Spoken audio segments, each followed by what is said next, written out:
కలుగుగాక. ప్రభునందు ప్రియులరా, మన ప్రభువు రక్షకుడునైన క్రీస్తు యేసు పరిశుద్ధ నామంలో మీ అందరికీ శుభములు. 7వ తేదీ ఏప్రిల్ మాసము 2026వ సంవత్సరం. ఈరోజు దేవుడు మనకి ఇస్తున్న గొప్ప వాగ్దానం, ఆత్మ ఎక్కడ ఉండునో అక్కడ స్వాతంత్ర్యము ఉండును. ఆత్మ ఎక్కడ ఉండునో అక్కడ స్వాతంత్ర్యము ఉండును. కొరింథీయులకు రాసిన 2వ పత్రిక 3వ అధ్యాయము 17వ వచనం, పూర్తి వచనము, ప్రభువే ఆత్మ, ప్రభువు యొక్క ఆత్మ ఎక్కడ ఉండునో అక్కడ స్వాతంత్ర్యము ఉండును. స్వతంత్రం. చాలా మంది ఆగస్టు 15కి ఈ కోట్ రాస్తారు, రిపబ్లిక్ డేకి ఈ కోట్ రాస్తారు. నిజంగా ఈ కోట్ ఫ్రీడమ్ అని వాళ్ళు అక్షరాన్ని చూస్తారు. నిజంగా ఇది అక్షరమా? కాదే. మరి స్వతంత్రము అంటే ఏంటి? ఫ్రీడమ్ అంటే ఏంటి? మాకు ఆ రోజున తెలియక అన్నీ ఇటు పక్కన చూసేవాళ్ళం కాదు, అన్నీ ఆది నుంచి చూడాలి. ఎలాగా మనం ఒకసారి నేర్చుకుంటే, ఆది కాండము నుంచి మనము ఆదాముకి ఏం చెప్పబడింది అనేది మనము నేర్చుకుందాం. అయితే మొట్టమొదట ఇంగ్లీష్లో ఎలా ఉంది చూసినప్పుడు, ఇంగ్లీష్ స్టాండర్డ్ వెర్షన్ నేను చదువుతాను. 2 Corinthians chapter 3 verses 17. Now the Lord is Spirit, అంటే దేవుడే ఆత్మ, ప్రభువే ఆత్మ. And where the Spirit of the Lord is, there is freedom. అంటే ప్రభు ఆత్మ, ఆయనకి ఫ్రీడమ్. కాబట్టి అంటే అన్నీ ఆయనవి. కనుక ఎలా నేర్చుకోవచ్చు, ఇక్కడ ఏ సందర్భంలో చెప్తున్నాడు అనేది మొట్టమొదట మనము నేర్చుకుంటే, ఇక్కడ చెప్పబడుతున్న సందర్భం మనం చూసినప్పుడు, పౌలు గారు ఈ యొక్క కొరింథీయులకు రాస్తూ ఏ విధముగా 3వ అధ్యాయము 3వ వచనం నుంచి తను ఏమి చెప్పడానికి ప్రయత్నం చేస్తున్నారంటే, మీరే మా పత్రికలు. అయితే ఈ పత్రికలు ఏంటి? రాతి మీద కానీ లేకపోతే సిరాతో కానీ రాయబడక, అంటే రాతి పలకల మీద ధర్మశాస్త్రము, సిరాతో ప్రవక్తల ప్రవచనాలు, లేఖనాలు.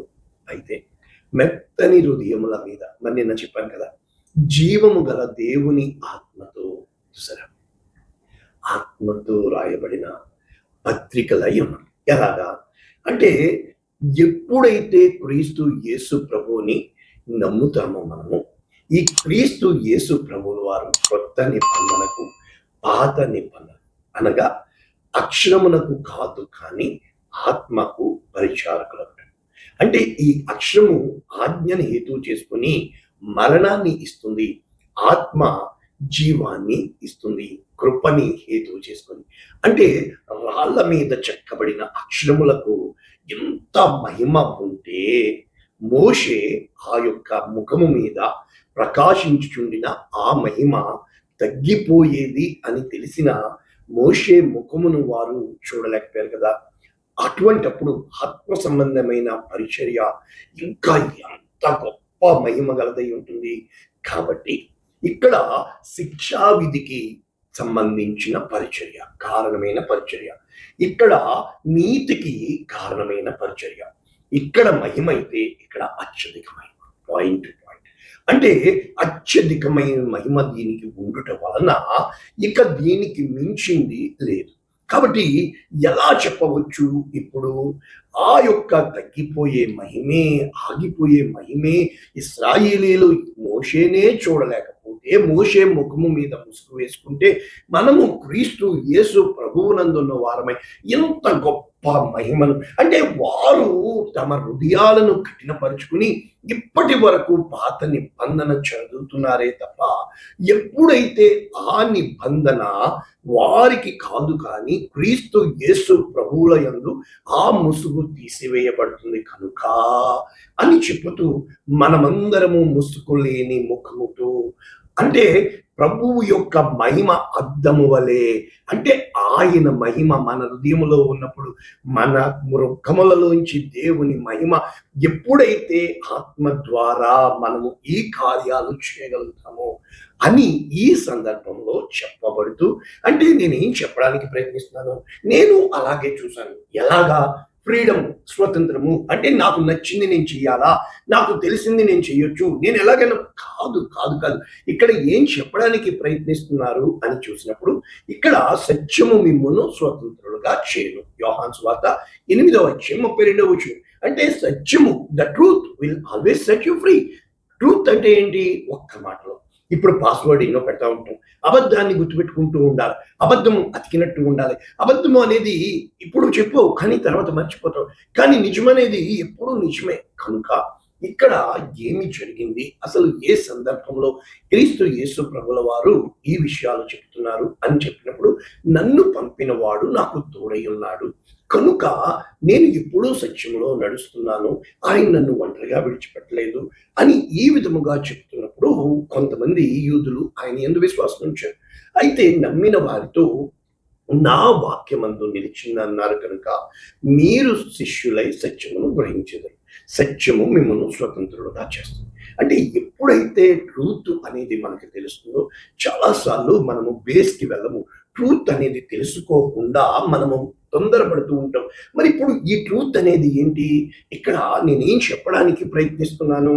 ఒక్క మాటలో చెప్పాలంటే గలతీ 5:1 ఏమంటుంది? ఈ స్వాతంత్ర్యము అనుగ్రహించి క్రీస్తు మనలను స్వతంత్రులుగా చేసి ఉన్నాడు కనుక తిరిగి మీరు దాస్యపు ఆత్మకి వెళ్ళమాకండి, కాడి క్రిందకు వెళ్ళమాకండి. ఈ దాస్యపు ఆత్మ అంటే ఏంటి మనకు తెలుసు. రోమా 8:15 మనము దాస్యపు ఆత్మను కాదు కానీ దత్తపుత్రాత్మ. దాస్యపు ఆత్మ ఇచ్చుకుంటూ ధర్మశాస్త్రము, దత్తపుత్రాత్మ ఇచ్చుకుంటూ క్రీస్తు యేసు ప్రభు వారి కొత్త నిబంధన. అంటే మరి మనం బేస్కి వెళ్ళాలి కదా. బేస్ లో ఏం జరిగింది? ఆదికాండము 2:15 దేవుడిని యెహోవా నేలబంటితో నరుని నిర్మించి ఈ నరుని నస్కారంలో వాయువుగా జీవించే ఆత్మ. అయితే ఈ నరుని తీసుకుని యెహోవా ఏదేను తోటను స్వేచ్ఛపరచుటకు దాని కాచుటకు దానిలో ఉంచాడు. అయితే ఏమంటున్నాడు? ప్రతి వృక్ష ఫలములను నీవు నిరభ్యంతరముగా, అభ్యంతరము లేనిది నిరభ్యంతరం, అద్దకము కానిది నిరర్ధకము కానివ్వడు ఆయన మాటలు. కనుక నవన్నీ నీవి. ఇప్పుడు మళ్ళా మళ్ళా మళ్ళా మళ్ళా ఏమంటాడు? లూకా సువార్త 15వ ఈ 31వ నీవెల్లప్పుడూ నాతో కూడా ఉన్నావు, నా అన్ని నీవి. మనతో ఎప్పుడైతే దేవునితో ఉంటామో ఆయనవన్నీ మనవి. ఆయన మనకి ధారాళంగా ఇస్తున్నాడు, తన ఆత్మనే ఇస్తున్నాడు, తన కుమారుని ప్రాణముని ఇస్తున్నాడు. అంటే ఆయన ఆత్మ మనలో జీవసించి ఎడల ఇక మన మీద మరణము ఏలుబడి చేయదు, ధర్మశాస్త్రం నాకు స్థానం లేదు. ఇప్పుడు ధర్మశాస్త్రం అంటే ఏంటి? మనందరం ఇప్పుడు చూసాం, నిరభ్యంతరముగా తినవచ్చు. ఇక్కడ కోట్ ఏంటి? నావన్నీ నీవి, అయితే నాది కానిది ఒకటి ఉంది. అది ఏంటి? ఇక్కడ చెప్పుతూ 17వ మంచి చెడ్డల తెలివినిచ్చు. ఇది నాకు సంబంధించింది కాదు, ఇది దుష్టునికి సంబంధించింది. అంటే ఆయన గోధుమలను విత్తాడు, మరి గురుగులు విత్తేది ఎవరు? కనుక ప్రతి చోట పగలున్నట్లే చీకటి ఉంటుంది, అదే విధముగా మంచి ఉన్నట్లే చెడు ఉంటుంది, అదే విధముగా ఆశీర్వాదం ఉన్నట్టే శాపం ఉంటుంది, అదే విధముగా ఎక్కడ ప్రతిదీ మీకు అర్థమవుతుంది. ప్రతిదీ కూడా రెండు చేత. అయితే ఎప్పుడైతే నీవు దేవుని ఆత్మ చేత నింపబడి నడిపింపబడతావో ఆయన మనకి చేపట్టి నడిపిస్తూ ఉంటాడు సత్యంలో. కానీ మనము సత్యము అసత్యము, బద్ధము అబద్ధము, విశ్వాసము అవిశ్వాసం ఇలా. అంటే ఇప్పుడు ఇక్కడ ఏం చెప్పడానికి ప్రయత్నిస్తున్నారు మనం చూసినప్పుడు యోహాను సువార్త 4:24 ఆ దేవుడు ఆత్మ, ఆయనను ఆరాధించువారు ఆత్మతో సత్యముతో, ప్రభువే ఆత్మ. కనుక ఇప్పుడు ఈ ఆత్మ ప్రిన్సిపల్స్ ఏంటి? మనకు ఎక్కడి నుంచి నేర్పించబడుతున్నాడు? 5:1 చదివాను కదా. అంటే ఆదాముకి దేవుడు సమస్తము తనవిచ్చాడు, నువ్వు నా కుమారుడివి, సమస్తము నాకు కలిగి ఉన్నవన్నీ నీవు నిరభ్యంతరము తీసుకో. అయితే దుష్టునికి సంబంధించింది ఒకటి ఉంది, దాని జోలికి పోవద్దు. అది మనది కాదు కుమారుడా, అది వాళ్ళది. కనుక ధర్మశాస్త్రం ఎప్పుడు ఏం చెప్తుంది? ఆజ్ఞ. ఆజ్ఞ కాదు, ఇవన్నీ మనవి, నీకు నచ్చినట్లు నీవు ఉండు. అయితే ఎప్పుడైతే ఇది జరిగిందో ధర్మశాస్త్రమునకు లోబడి ఉండకూడదు వాళ్ళరా. గలతీ 4:21 మీరు ధర్మశాస్త్రము వినటలేదా? వింటున్నారు కదా. దాసి వలన ఒకడు, స్వతంత్రురాలి వలన ఒకడు, ఇద్దరు కుమారులు అబ్రహామునకు కలిగినారు. ఓకే. ఇప్పుడు అబ్రహాము విశ్వాసమును బట్టి నీతిమంతుడు, విశ్వాసులకు తండ్రి అయ్యాడు. ఇప్పుడు అబ్రహాముకు 2 కుమారులు దేవుడు అంగీకరించాడు. శారా హాగర్నిచ్చినప్పటికీ అది ధర్మశాస్త్రబద్ధమైనది కనుక దేవుడు నీతిమంతుడు కనుక ఈ విధముగా ఎక్స్ప్లెయిన్ చేస్తూ, దాసి వలన పుట్టినవాడు శరీర ప్రకారము పుట్టాడు, స్వతంత్రురాలి వలన పుట్టినవాడు వాగ్దానం. దేవుడు వాగ్దానం చేశాడు, నిశ్చయముగా నిన్ను గొప్ప క్షణముగా చేశాడు, నీకు నేను కుమారుని ఇచ్చేదను. కనుక ఈ 2 స్త్రీలని వివరించుతూ 2 నిబంధనలకి సూచనగా, ఒకటి ధర్మశాస్త్రం అయితే రెండవది క్రొత్త నిబంధన. కనుక ఒకటి సీనాయి కొండ అయితే ఇది దాస్యములో ఉండుటకు పిల్లల్ని కంటుంది హాగర్. అయితే అరేబియా దేశంలో ఉన్న సీనాయి కొండ ఇప్పటికి కూడా ఉంది.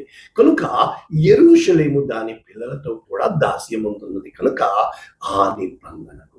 అయితే పైన యెరూషలేము మనకు తల్లి కనుక ఏమంటున్నాడు, గొడ్రాల సంతోషం. అంటే ఇప్పుడు మరి శారా గొడ్రాలు కదా, ఈ గొడ్రాలకి ఎంత గొడ్రాలి జీవితంలోనికి వెళితే ఎందుకండి మన ధర్మం అంటాము దేనిలోనికి రానివ్వరు.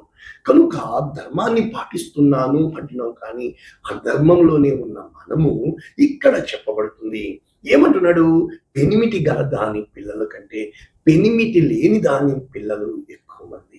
అంటే భర్త గల దానికంటే భర్త లేని. కనుక మనము ఇస్సాకు వలె వాగ్దానమును బట్టి కుమారులమైన, అంటే శరీరమునకు పుట్టినవాడు ఆత్మకు పుట్టిన వారిని ఎలాగూ హింస పెట్టినో కనుక ఇది చెబితే బాధపడతారు. శారీరకమైన భార్య హాగరు అయితే సారాయిని సారాగా ఉన్న దేవుడు మార్చి ఆమెను జనములకు తల్లి చేసి, అంటే స్వతంత్రులు కాబట్టి ఇక్కడ మనము స్వతంత్రురాలి కుమారులు. అంటే ఎప్పుడైతే విశ్వాసము అనేది నిన్ను నీతిమంతునిగా మార్చుతుంది, కానీ నీతిమంతుడు అన్నది నీతి అనేది మనలో ఏది ఉండదు. ఎప్పుడైతే ఈ యొక్క లేఖనాలు మనకి అర్థమవుతాయో, ఈ స్వతంత్రం అంటే ధర్మశాస్త్రము ఆజ్ఞ, ధర్మశాస్త్రము కాడి, ధర్మశాస్త్రము దాస్యములకు అమ్మి వేయబడిన ఇశ్రాయేలీయులకు thou shalt not.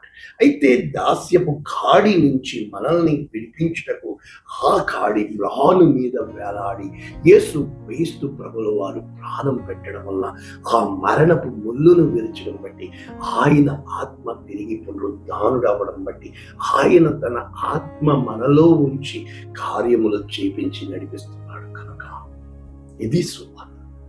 ఎప్పుడైతే మనము స్వతంత్రము అంటే ఇట్స్ మై లైఫ్ కాదు, ఎప్పుడైతే మనది కాదు, మనకు మేలైనది మనకు కీడి చేసేది, మనకు హాని చేసేది, మనల్ని నాశనం చేసేది, ఆ యొక్క మంచి చెడులు మనకి వద్దు, కానీ ఆ వివేచన ఆయన ఇచ్చి మన హృదయములలో ఉంచి రాతి బండరాయి హృదయాలు తీసివేసి మెత్తటి మాంసపు హృదయాలు మనకి ఇచ్చి అటువంటి గొప్ప కృప ఆయన వాగ్దానాలన్నీ మన కొరకు ఎదురు చూస్తున్నాయి.